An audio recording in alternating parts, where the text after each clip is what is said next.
अर्जुन की विराट युद्ध है। महाभारत में एक पर्व है विराट पर्व, जिसमें पांडवों के 12 वर्ष के वनवास के बाद बिताए गए एक वर्ष के अज्ञातवास का वर्णन है। यह समय पांडवों ने द्रौपदी सहित विराट राज के राज में बिताया था। इस काल में वे सभी विराट राज के राज में दास बनकर रहे। युधिष्ठिर कंक, भीम बल्लभ, अर्जुन किलिबिनला, नकुल ग्रंथि, सहदेव तांतिपाल और द्रौपदी सरंद्री के नाम से छुपकर उस नगर में रहे। उधर हस्तिनापुर में दुर्योधन किसी भी परिस्थिति में उन्हें ढूंढ निकालना चाहते थे, ताकि शर्त के अनुसार वे फिर 12 वर्षों के वनवास पर चले जाएं। इस बीच विराट राज के साले कीचक की नज़र सरंद्री रूप द्रौपदी पर पड़ी और वो उस पाने को आतुर हो गया। द्रौपदी की रक्षा के लिए भीम के कीचक का वश कर दिया। कीचक बहुत बलवान था और उसका वध करना कवच भीम, द्रोण, बलराम, कर्ण, दुर्योधन और भीम के लिए संभव था। इसलिए दुर्योधन को ये समझ आया कि कीचक का वध भीम से ही किया। उसका अज्ञातवास भंग करने के लिए पहले दुर्योधन ने सुशर्मा को विराट पर आक्रमण करने को कहा। जब अर्जुन को छोड़कर शेष पांडव युद्ध करने को गए, दुर्योधन ने भीष्म के नेतृत्व में दूसरी ओर से विराट पर आक्रमण कर दिया। ऐसी परिस्थिति में विराट का छोटा बेटा उत्तर सबके सामने अपनी वीरता का ढिंढोरा पीटता हुआ अकेला उनसे युद्ध करने को चला गया। अर्जुन जानता था कि वे उनके सामने एक क्षण भी नहीं टिक सकता, इसलिए वो भी उत्तर का सारथी बन युद्ध को चला गया। उधर रण क्षेत्र में पहुंचकर जब उत्तर ने हस्तिनापुर की सेना देखी तो मारे भय के भाग निकला।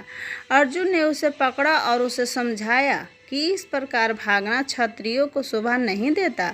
इस पर उत्तर ने पूछा कि जिस सेना में द्रोण, कर्ण, दुर्योधन और अस्थामा जैसे वीर हैं, इसका संचालन स्वयं गंगापुत्र भीष्म कर रहे हैं, उसे किस प्रकार परास्त। इस पर विहनला रूपी अर्जुन उसे अपने अस्त्र शास्त्रों के पास ले आया और उसे सत्य बताया कि वही अर्जुन है। जब उत्तर की शंका दूर हुई तो वे अर्जुन का सारथी बनकर अर्जुन को वापस रण क्षेत्र में ले आया। इस प्रकार अर्जुन को रण क्षेत्र में आया देख दोनों ओर से युद्ध की घोषणा कर दी गई और अर्जुन का एक एक कर सबसे द्वंद्व प्रारंभ हो गया। दुशासन, दुर्योधन तो खैर धनु युद्ध में अर्जुन के सामने क्या टिक पाते।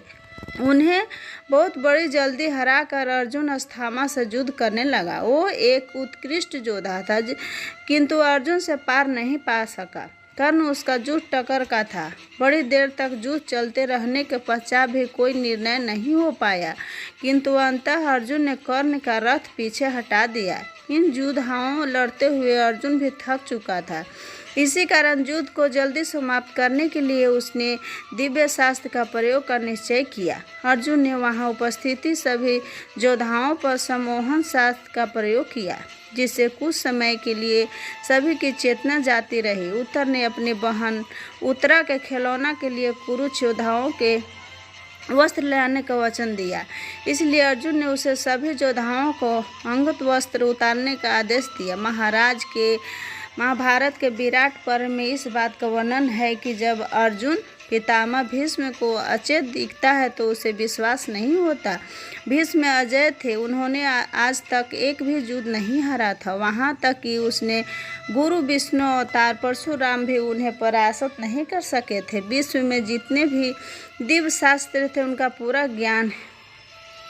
अर्जुन कहते थे कि हे उत्तर, तुम जाकर दुर्योधन के लाल, कर्ण के गुलाबी, दुशासन के काले और अस्थामा के नीले अंग वस्त्र ले आओ। आते हुए मेरे गुरु द्रोण का प्रणाम कर आना और उसके वस्त्रों को हाथ मत लगाना, किंतु तुम पितामह भीष्म के निकट मत आना। मेरे बाण उन्हें मूर्छित नहीं कर सकते। मुझे विश्वास नहीं है कि संसार का कोई भी दिव्य शास्त्र उन्हें अचेत कर सकता है। जिस योद्धा को भगवान परशुराम भी परास्त न कर सके, उन्हें ब्रह्मा सहित संसार के समस्त दिव्य शास्त्रों और उसके अतिरिक्त परस्पर का भी ज्ञान है। उन्हें एक साधारण सा सम्मोहन शास्त्र अचेत नहीं कर सकता। मुझे लगता है कि मेरे प्रति उनके प्रेम के कारण वे अचेत होने का संभव कर रहे हैं। भगवान रुद्र के अतिरिक्त उन्हें और कोई परास्त नहीं कर सकता। अगर वे क्रोध में युद्ध कर रहे हैं तो उन्हें स्वयं से पराजित हो सकते हैं। फिर मेरी शक्ति का उन्हें आगे क्या है।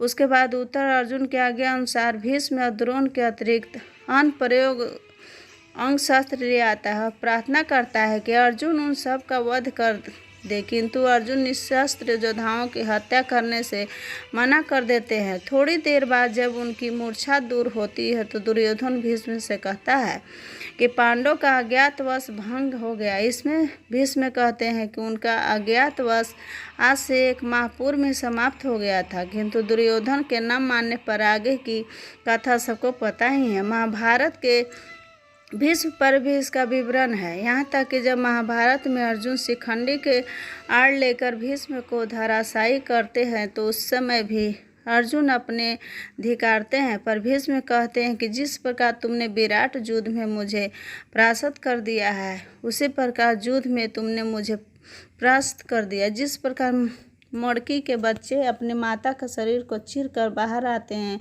उसी प्रकार तुमने भी मेरे शरीर को छलनी कर दिया। तुम्हारे यह युद्ध धर्म के लिए, और अगर तुमने मुझे छल से मारा भी है तो वे छल धर्म ही है। इसलिए तुम मेरे पतन पर शोक मत करो। ऐसे महान विभूति के हमारा नमन। ये वीडियो आप लोग को कैसे लगा? Please like, subscribe and share ज़रूर करें।